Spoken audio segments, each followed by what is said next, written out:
Chapter 10. Jessica groaned, disappointed. So close, and I'm so thirsty. She opened her eyes to see Todd turn toward the screams and begin to run over the dune, his sandals kicking up sand, sliding as he made his way over the soft grassy hill. By the time Jessica descended the dune, a crowd had gathered around the distressed girl. The hushed voices of the concerned and curious onlookers were drowned out by the girl's hysterical sobs. Jessica made her way to the front of the circle. A man and a woman had their arms around a teenage girl's shoulders, trying to calm her. When the girl removed her hands from in front of her face, Jessica saw that she was plump and round-faced, with crimped black hair down to her shoulders. She was dressed in black spandex bike pants and an oversized pink t-shirt. She stopped sobbing, but her shoulders continued to heave. "Try to tell us what happened," the woman holding her urged. "Try to tell us." The girl opened her mouth to speak, but burst into another round of sobs. She held her hands up to her face, then lowered one hand gingerly to her neck. "What's going on? What happened? Is she hurt?" The voices of the crowd grew louder as more onlookers joined the circle. Jessica searched for Todd, finally spotting him on the far side of the crowd. "It bit me," the girl finally managed to get out through clenched teeth. "It bit me." The voices quieted, the questions stopped as people pushed forward, straightening to hear. "A mosquito bit her," a teenage boy behind Jessica choked in a loud whisper, and his lanky companion snickered. "A bat," the girl cried, pointing to the sky with one hand as she continued to hold her throat with the other. "It swooped down. It grabbed onto my shoulder. It bit me." Jessica heard hushed cries of surprise, of horror. A little girl at the back of the crowd burst into tears. Her father quickly picked her up and started to walk away from the circle. "Get her to a doctor," someone called out. "I want to bite your neck," the teenager behind Jessica said softly to his giggling companion, doing an exaggerated Bela Lugosi vampire imitation as he grabbed his friend by the throat with both hands. "That's not funny," a tall, dark-haired girl said sharply. "That bat might have rabies." "You might have rabies," the boy snapped back. His friend thought it was a hilarious comeback. The man and woman were leading the girl off the beach in the direction of town. She had stopped sobbing but was still holding her throat. "Where are your parents?" the woman was asking the girl. "I don't know," Jessica heard the girl reply, her voice high and frightened. "I don't know." "We'll get her a car. We'll drive you to the hospital," the man said. The girl said something, but they were too far away for Jessica to hear. As they made their way off the beach, the crowd of bystanders came to life. Everyone started talking at once. Some people, Jessica saw, were frightened. Some were horrified. Some were shaking their heads in disbelief. "What happened? Did the girl fall or something? What's going on? Did someone drown?" Hushed voices, confused voices, rising over the steady rush of the ocean waves, mingled with nervous laughter. Fixing her face in an expression of fear, Jessica started to tremble as Todd made his way to her. "Jessica, are you okay?" he asked, concerned. She hugged herself and shook her head. "Oh, I just hate bats," she exclaimed. "They're so creepy." Todd took her hand. "You're ice cold," he said, squeezing it. "That poor girl," Jessica cried with a convincing shudder. She raised her hand to her throat, as if imagining what it would feel like. "It's like a vampire or something," Todd said. "Please, stop," she said, holding onto his arm. "I'm really scared." Wearily, she turned her eyes up to the dark sky as though searching for bats. She smiled as Todd put his arm around her trembling shoulders. Gabri did this, Jessica thought bitterly, as she pretended to be frightened. Gabri was the bat. Gabri bit the girl. I know it was Gabri. He saw that I was having success with Todd. He saw that I was about to taste the blood for the second time, and so he created a diversion. He knew I couldn't succeed without a girl screaming her head off a few yards down the beach. What a dirty trick. It's obvious that Gabri would do anything to stop me. "Well, you can't stop me," Jessica thought angrily, her anger serving to renew her determination. "You can't stop me, Gabri. You're too late. 2 more sips of the blood, and poor unsuspecting Todd is mine." She gazed timidly at Todd. Look at him, she thought, forcing herself not to laugh out loud. Poor baby. He's madly in love with me. He thinks this is the luckiest summer of his life. I wonder if he'll still feel so lucky when he finds out what he's become. I wonder if he'll still feel lucky when he knows he's an eternal one. Unable to die, unable to live, so thirsty, always so thirsty. She sighed and pressed her face against his arm. Her mouth suddenly felt so dry. She could taste the blood, ruby dark, thick and warm. "Come on, Todd," she whispered. Take me away from here. I'm just so scared. He nodded, holding her close, and she led him away into the darkness. Chapter 11. A couple of nights later, April made her way through the crowds on Main Street to meet Matt. The shops and restaurants she passed were brightly lit and jammed with people. She stepped onto the street to get around a large group of window shoppers. She moved through a sea of glowing, sunburned faces, smiling people in colorful shirts and white shorts or skirts. From halfway down the block, April could see that Matt wasn't on the corner in front of Swanee's where they had arranged to meet. I hope he isn't late again, she thought, glancing at her watch as she crossed the street.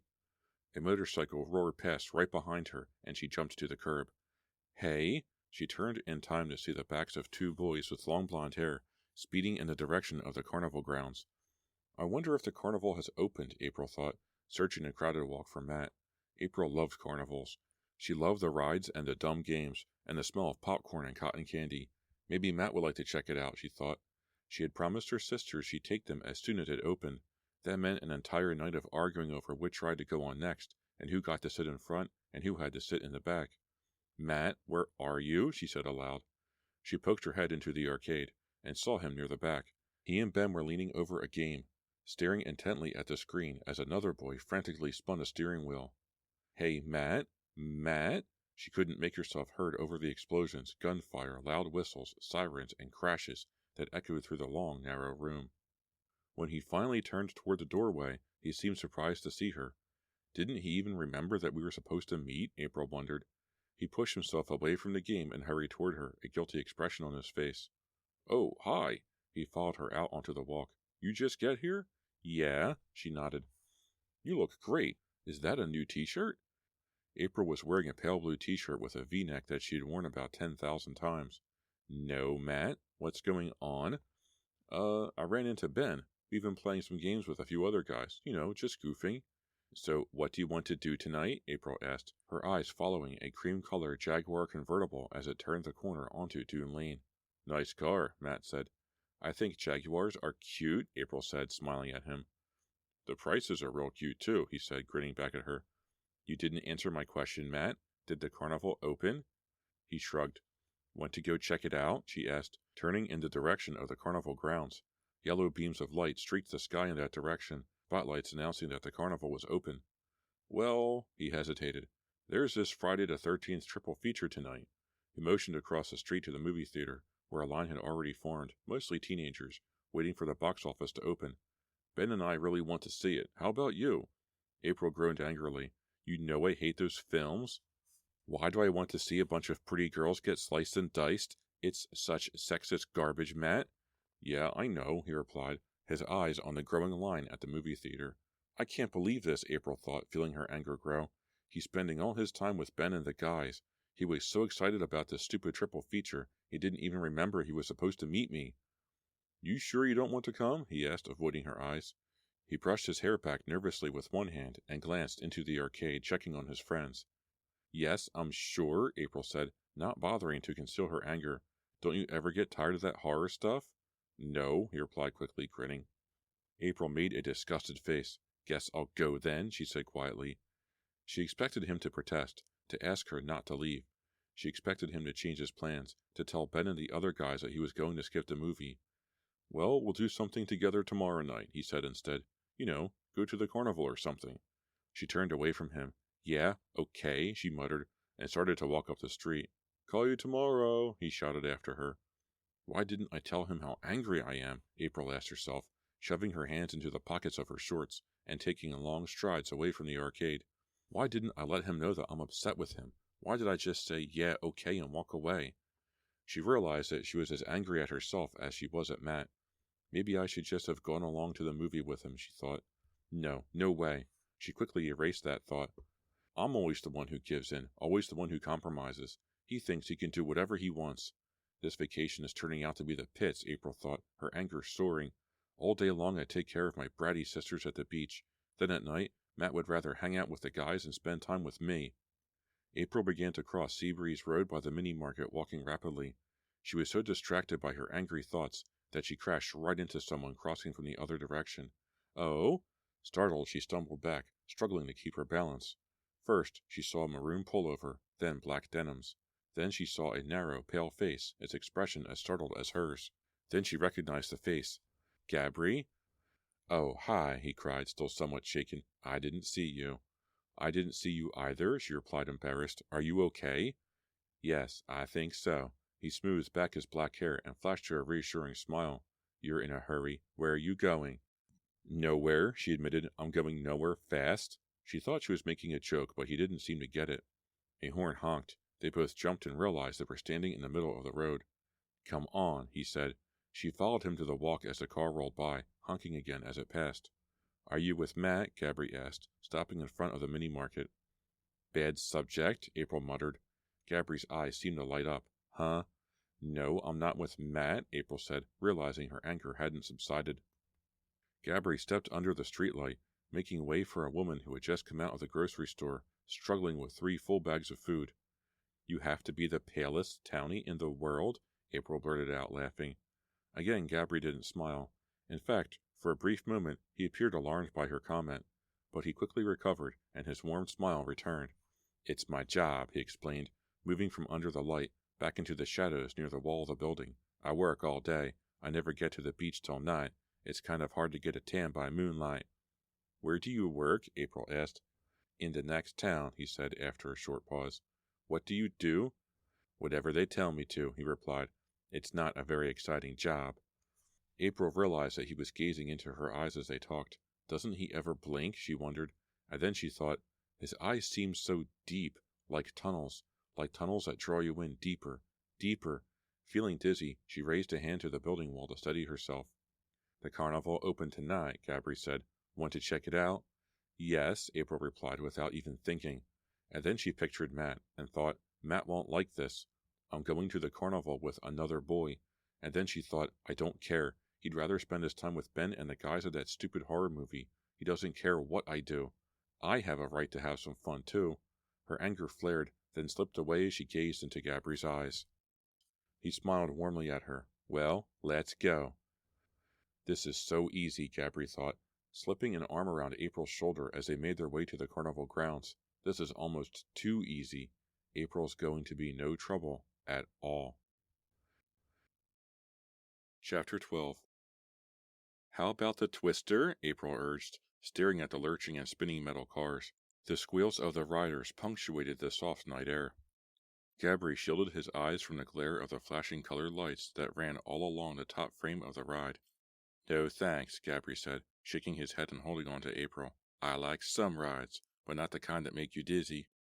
Me too, April agreed, gazing around the carnival grounds at the blaze of colored lights and the long row of game booths with their back walls covered with enormous stuffed animal prizes.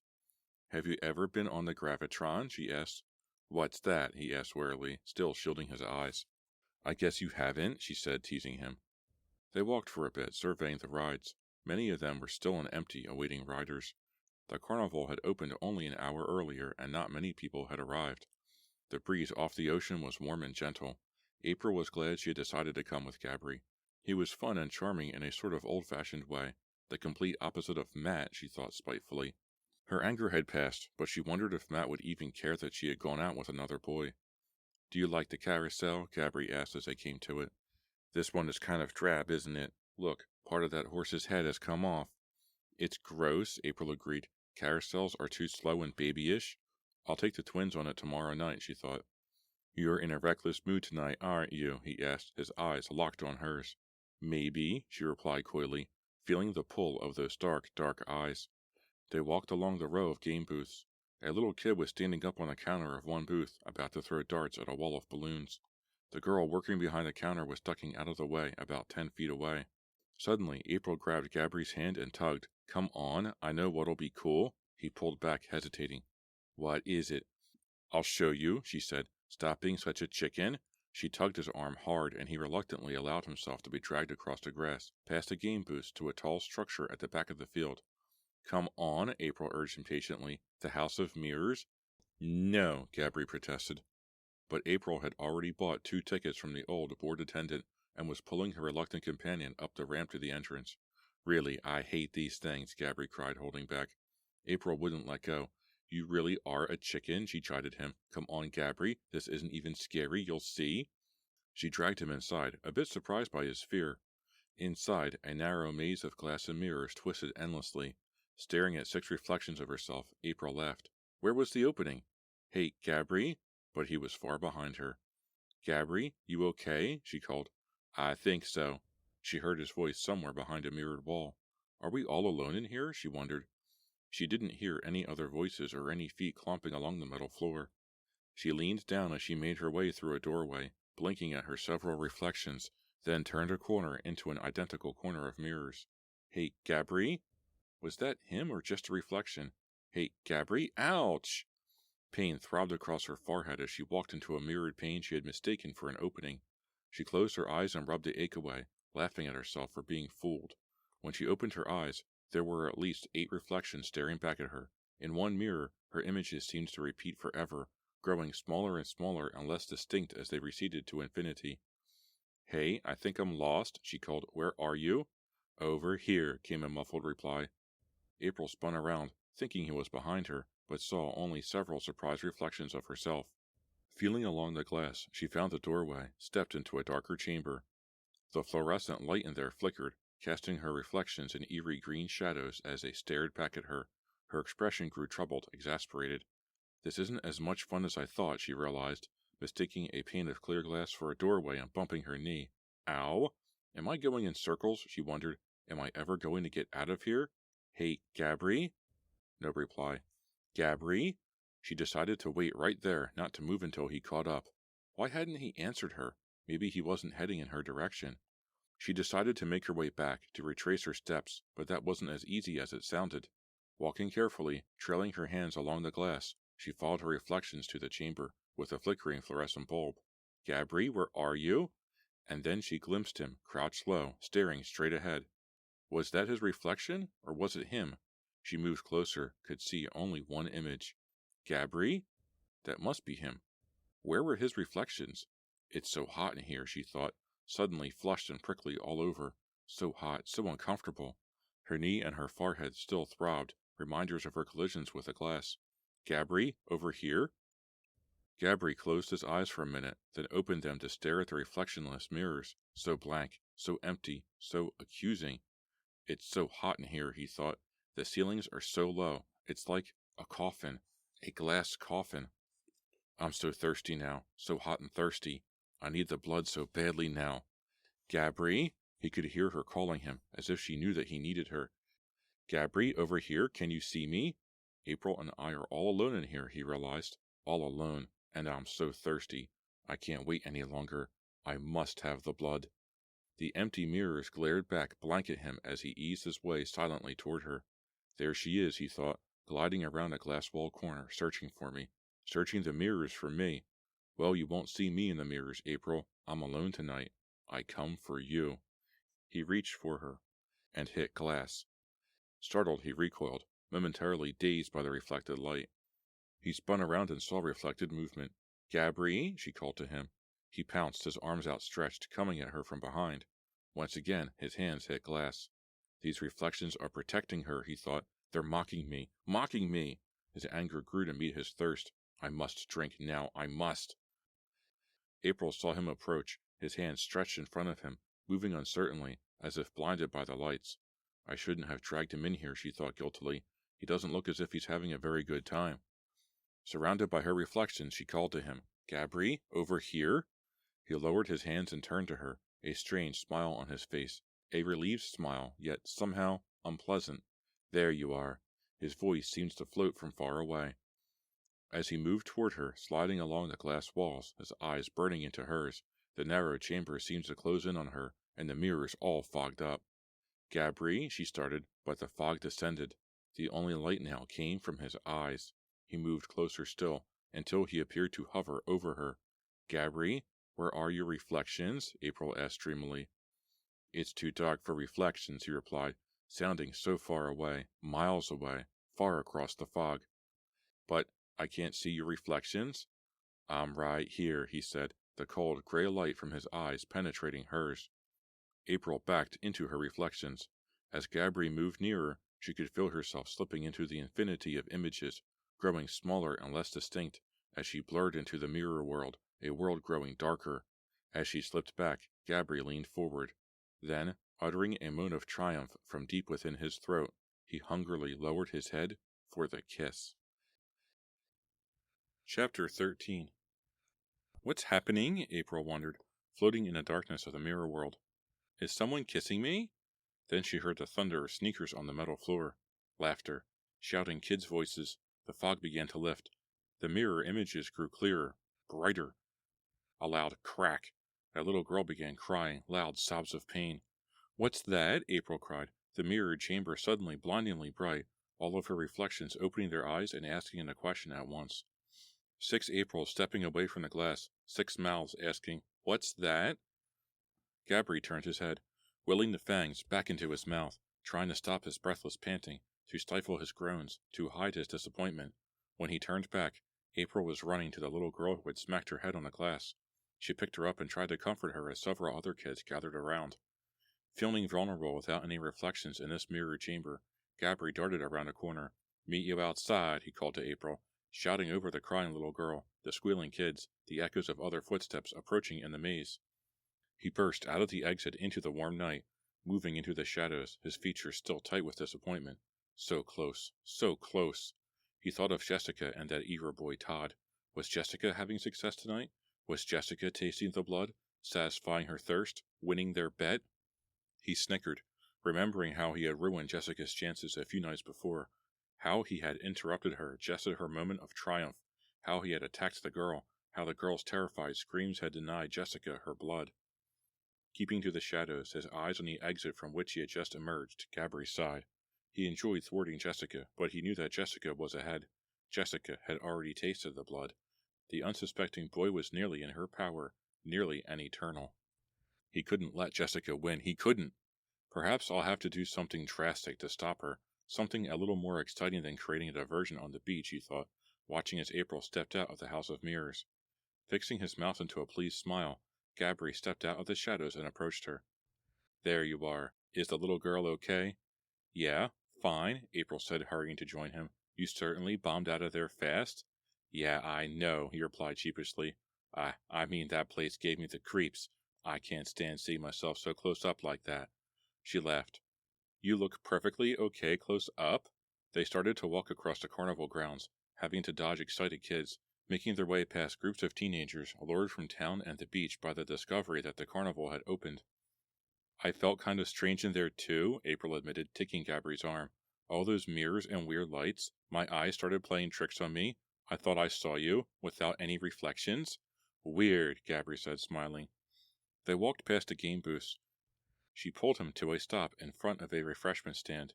I want a snow cone, she said, a blue one. How about you? Gabri made a disgusted face. No, I don't think so. Nothing for me. Pulling $1 from her bag, she stepped into the line. Didn't you ever wonder why there are no blue foods? She asked. I always eat blue snow cones, she continued, not giving him a chance to answer. Because they're about the only natural blue food found in nature? She waited for him to laugh. When he didn't respond, she had to tell him that she just made a joke. He seemed suddenly distracted, as if he hadn't really heard anything she said. They were walking past the kiddie rides, a small passenger train going round in a tiny circle, jet planes that rose up about 6 feet off the ground as they circled, and laughing at the excited little kids. April was enjoying her snow cone.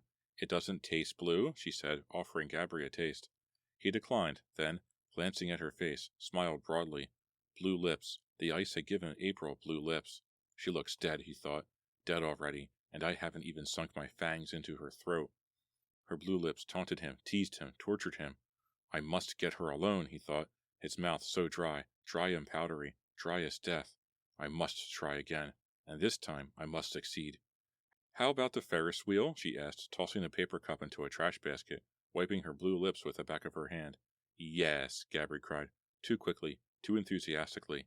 She laughed, startled by his reaction. You really like Ferris wheels? Don't they make you dizzy? No, he replied, leading the way toward the Ferris wheel revolving at the front of the field near the parking lot. The line was short. They wouldn't have long to wait. I love to be up high, to feel as if I'm flying.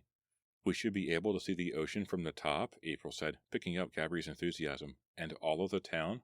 When I was a little boy, I used to pretend that I could fly, Gabri said, fingering the tickets as the line moved forward a few feet. I would spread my arms and soar over the treetops. The other kids made fun of me, but I didn't care. I pretended I could fly away from them. Funny, April said. I can't picture you as a kid. She didn't really mean it seriously, but he appeared stung by the remark. His frown lasted only a second, just long enough for April to catch the hurt in his eyes. She started to say something, to apologize, but the Ferris wheel operator, a fat guy with long, oily hair, wearing a sweatshirt that came down only halfway over his stomach, motioned for them to step into the waiting car. April leapt into the swaying car, then turned and helped pull Gabby in. He glanced at her uncertainly, then settled himself back against a plastic seat, still warm from the last occupants. The safety bar was slammed down over their thighs. Then the car swayed harder and lifted up, traveling only a few yards until it came to an abrupt halt. Someone was being loaded into the car under theirs. Can't see much from here, April joked. Gabby smiled, a strangely distant smile, as if his thoughts were once again far away. April suddenly thought of Matt. No doubt he was slouched in his movie seat at that very moment, watching teenagers being hacked to bits and enjoying every blood-soaked minute of it. And here she was with a new boy, a strange boy, a boy she realized she felt attracted to, even though they had barely spoken. Do you have a girlfriend or anything? She asked, the words popping out of her mouth before she had a chance to think about them. Maybe he's thinking about someone else, she thought. Maybe that's why he keeps drifting away, looking so thoughtful and serious. Her question seemed to snap him out of his thoughts. No, not really, he replied. Their car swayed again, rocking back and forth. Then it was lifted to a higher position before abruptly stopping again. The air was cooler up off the ground, April realized, turning her head to let the gentle breeze blow through her hair. Gazing up at the sky, she searched for the moon, but it was hidden behind a curtain of low clouds. I hope it isn't too dark to see the ocean, she said to Gabby, who was also staring up at the sky. When we are at the very top, he thought, there will be time. We will be too high for people to see into the car. We will be too far away for anyone to wonder, to protest, too far away for anyone to stop me. When we stop at the very top, April will be helpless. I will taste the blood, taste deeply of the sweet, precious blood without being interrupted. He smiled at her. I'm enjoying being with you, he said, raising his arm behind her on the seat back. I'm having fun too, April said, as the car jolted, then floated up to the very top. It suddenly became darker. April leaned forward, resting her arms on the safety bar, and gazed out toward the ocean. The beach appeared as a silver ribbon. The rolling blue-black darkness behind it was the ocean. Wow, April said quietly. What a view. Now. Gabby's silent cry rang loudly in his mind. Now. He turned her head and kissed her lips. She started to pull back in surprise, but gazing into his wide, glowing eyes, she felt weak, drained of any power to resist. Besides, why should she resist? He kissed her chin. Was she dizzy from the kisses, from the view, from being so high in this gently rocking cart? I'm so dizzy, she thought, her head tilted back, his face above hers now, his eyes glowing down into hers. So dizzy and weak. Please, kiss me again. Kiss me again, Gabby, she heard herself whisper. Please? He kissed her again. Then he sank his fangs deep into her throat. When he removed them, dark ruby droplets clung to his smiling lips.